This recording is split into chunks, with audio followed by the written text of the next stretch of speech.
일본의 한국에 대한 수출 규제를 시작한 지 2년째를 맞아 한국과 일본에서 각자 분석해 다른 결과를 도출한 뉴스가 보도되었습니다.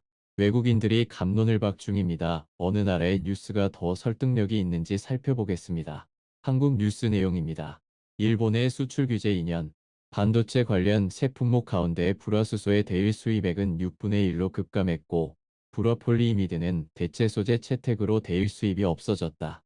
극저외선 포토레지스트의 대일 의존도는 50% 밑으로 떨어졌다. 규제 대상 새 품목에 대해서는 탈일본에 성공했다.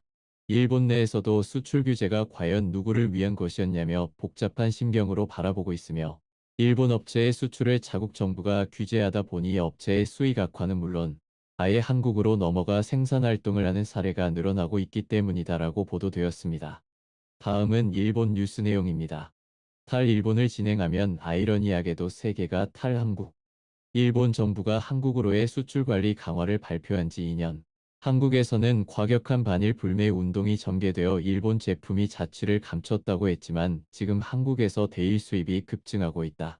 진용공 문제로 한일이 대립하면서 일본 정부가 한국으로의 수출 관리를 강화한다고 발표하고 2년째. 한국 측의 반발은 당시 엄청났었고 탈일본을 슬로건으로 일본 제품은 사지도 팔지도 가지도 않는다는 노재팬 운동이 한국 전역에서 전개되었다.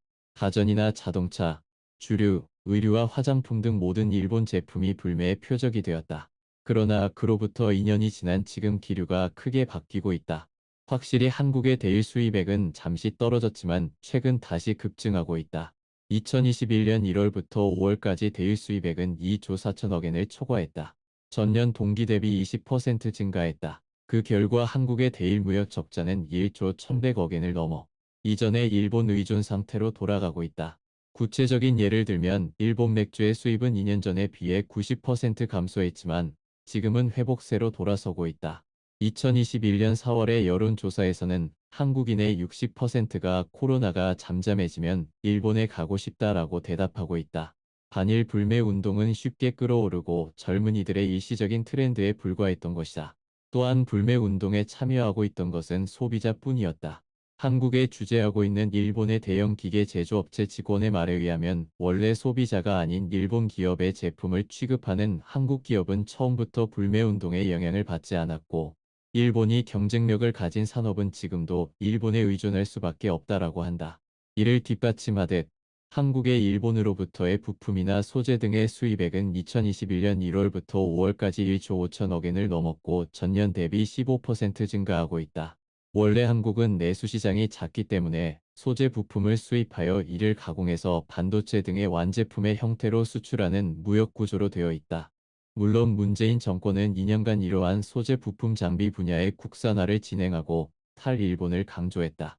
그러나 한국 언론은 일본이 수십 년에 걸쳐 쌓아 올린 기술을 단기간에 따라잡기는 어렵다고 상당히 냉정하게 받아들이고 있다. 한국에 대한 외국인 투자가 미국 20%, EU 30% 감소했다. 탈한국은 일본만이 아닌 것이다.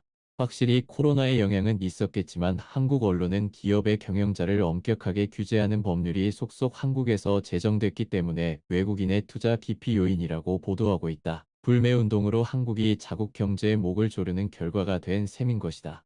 수출 관리 강화를 받고 시끄럽게 탈일본을 외쳐왔지만 결국 일본 의존 상태는 변하지 않고 오히려 그 반동으로 탈한국이 진행되고 있는 아이러니한 상황인 것이다. 외국인들은 한일 양국의 보도에 대해 어느 쪽에 손을 들어줬는지 보시겠습니다. 지금까지 일어난 일에 비추어 볼 때 일본이 달성한 것은 자해뿐이라는 것이 분명하다. 일본은 한국 경제에 타격을 주기를 희망했지만 한국 경제는 호황을 누리고 수출은 연이어 기록을 경신하고 있다. 6월 수출은 월간 사상 최고, 2021년 상반기 총 수출도 사상 최고, 무역 수지는 14개월 연속 흑자 예상, 연간 GDP 성장률도 몇 년 만에 처음으로 4%를 돌파할 것으로 예상된다. 한국의 펀더멘털을 강화하게 하고 일본 부품, 소재 및 장비에 대한 의존도를 줄인 것은 일본의 커다란 패착이었다. 일본의 뉴스에서는 한국의 대일 의존도가 불화수소 43.9%에서 13.0%로 감소했지만 포토레지스트는 91.9%에서 85.2%로 소폭하락. 폴리이미드 93.7%에서 93.6%로 거의 변화가 없어서 탈일본은 실패했다고 하는데 누가 맞는 거야? 아베의 보복 초기에 삼성은 일본 주요 공급업체를 불러 2020년 말까지 일본에서 공급망을 한국으로 이전해야 한다고 말했다. 일본에서 생산된 반도체 소재를 일본에서는 공급받을 업체가 없기 때문에 일본 소재 업체는 한국에 공장을 만들거나 대만이나 중국에서 삼성에 공급하는 방식으로 변경했다. 따라서 한국의 삼성이나 SK가 일본 업체의 소재를 여전히 쓰는 것은 사실이지만 일본 국내에서 생산된 것은 아니야. 일본 국내 경제에 타격을 입은 것도 사실이다.